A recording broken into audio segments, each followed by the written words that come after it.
नमस्कार friend, 4 Tux blouse cutting या व्हिडिओमध्ये पाहूयात. उंची 14.5 इंच आहे. मेन उंची 13.5 आहे. 1 इंच आपल्याला शोल्डरला आणि खालच्या साईडला अर्धा इंचसाठी आपण 14.5 इंच घेतलेले आहे. आणि गळ्याचा खालचा भाग पट्टी आपण 4 इंचची 4.5 इंच आणि 10 इंच आपण गळा उंची घेतलेली आहे. 5.5 इंच शोल्डर घेतलेले आहे. 32 साईजचा ब्लाउज आपण इथं कटिंग करत आहोत. 5.5 इंचवर मुंडा मार्किंग व्यवस्थित करून घ्यायची आणि 1.5 इंचवर मुंड्यासाठी गोल राऊंड शेप देऊन घ्यायचा. तुम्ही पाहू शकता अशा प्रकारे बॅक साईड मार्किंग झालेली आहे. फ्रंट साईडला 15 इंच उंची घ्यायची, 1 इंच एक्स्ट्रा घ्यायचा क्रॉस पट्टीसाठी आणि 5.5 इंच शोल्डरवर मार्किंग करून घ्यायची. फ्रंट साईडच्या नेकसाठी व्यवस्थित 6 इंचवर मार्किंग करून घ्यायची. 2.5 इंचवर मार्किंग करून अर्ध्या इंचवर व्यवस्थित राऊंड शेप देऊन घ्यायचा आणि फ्रंट साईडची अशा प्रकारे व्यवस्थित कटिंग करून घ्यायची. तुम्ही पाहू शकता त्या व्हिडिओमध्ये व्यवस्थित कटिंग केले ना ब्लाऊज व्यवस्थित फिटिंगमध्ये बसतो. मेन म्हणजे कटिंग महत्त्वाची असते ब्लाऊज स्टिच करताना.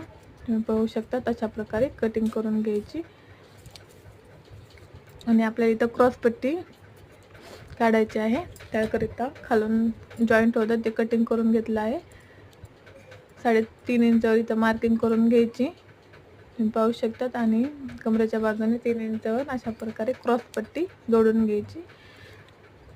इथं 4 इंचवर मार्किंग करून इथं 2 इंचवर व्यवस्थित टक्स देऊन घ्यायचा. 1.5 इंच दोन्ही साईडने टक्स द्यायचे आणि मधल्या आर्महोलच्या साईडने 2.5 इंचवर टक्स देऊन घ्यायचा. तुम्ही पाहू शकता अशा प्रकारे आणि दोन्ही साईडला व्यवस्थित मार्किंग करून घ्यायची. तुम्ही पाहू शकता व्हिडिओमध्ये अशा प्रकारे, जेणेकरून दोन्ही साईड व्यवस्थित मार्किंग केली जाईल. अशा प्रकारे असेच स्टिचिंगचे नवनवीन व्हिडिओ पाहण्यासाठी इझी टू स्विंग चॅनलला सबस्क्राईब करा, जेणेकरून तुम्हाला अशाच सोप्या पद्धतीने नवनवीन व्हिडिओ पाहायला मिळतील. बॅक साईड कटिंग करूयात. हे अशा प्रकारे आपण व्यवस्थित मार्किंग केल्यावर कटिंग करून घ्यायची. तुम्ही पाहू शकता अशा पद्धतीने व्यवस्थित कटिंग करून घ्यायची.